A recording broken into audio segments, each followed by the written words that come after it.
as he dared. All of the first-floor rooms of this townhouse were packed with his parents' guests, all of them important, none of them younger than 30. It was too hot, too claustrophobic, too loud. The cacophony of voices made his ears ring. The house seemed half its size, and it wasn't all that big in the first place, compared with the house Lan thought of as home back in Alderscroft.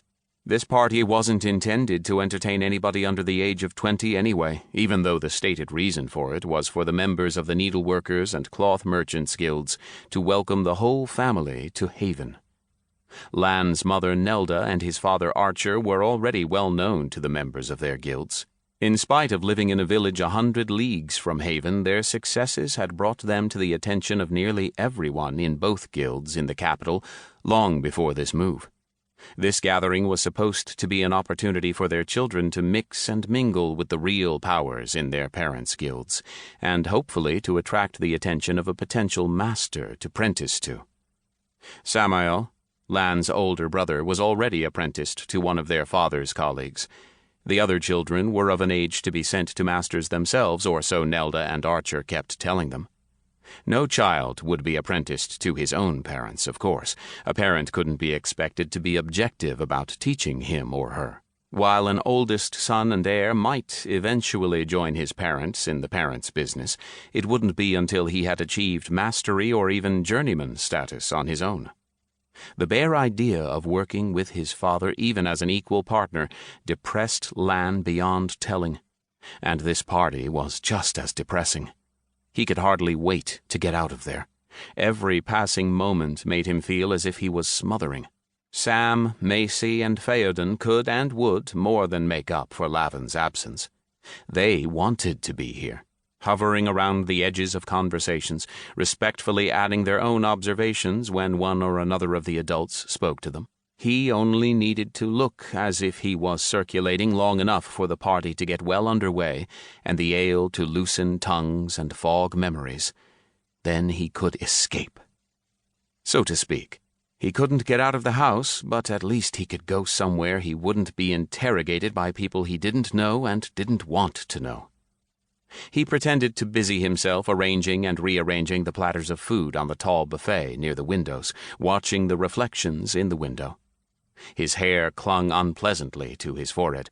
It really was horribly warm in the room, but it didn't seem to bother anyone else. The many tiny diamond-shaped panes broke up the reflection into an odd little portrait gallery of the notables of the merchant community of Haven. Lavan didn't know most of their names and couldn't care less who they were. His attention was on their reactions, their expressions. He was waiting for the time when things were relaxed and people weren't paying any real attention to anything but having a good time. As the party continued and mulled wine and ale flowed freely, faces grew flushed and less guarded. Voices became a trifle louder, and conversations more animated. At that point, Lavan figured it was safe for him to leave. Just to be certain no one would stop him, he picked up an almost empty platter of pastry-wrapped sausages and took it with him, heading in the direction of the kitchen. If anyone who knew him saw him, they'd assume he was being helpful. The kitchen was overly full with all the extra servers that his parents had hired for the occasion.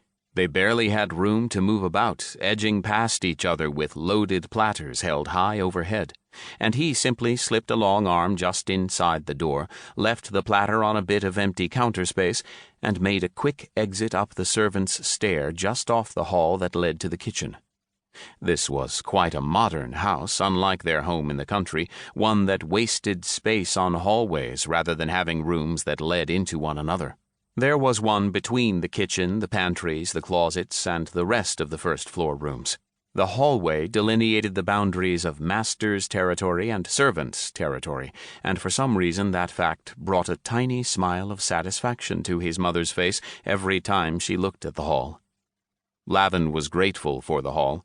It allowed him to get into the upper stories without anyone at the party spotting him. He didn't go to his room on the second floor, though. He'd be far too easy to find there. Instead, he headed for the attics up above the servants' third-floor rooms. It wasn't likely that anyone would look for him here. The previous occupant of this town manor had taken all of his rubbish with him, or sold it off.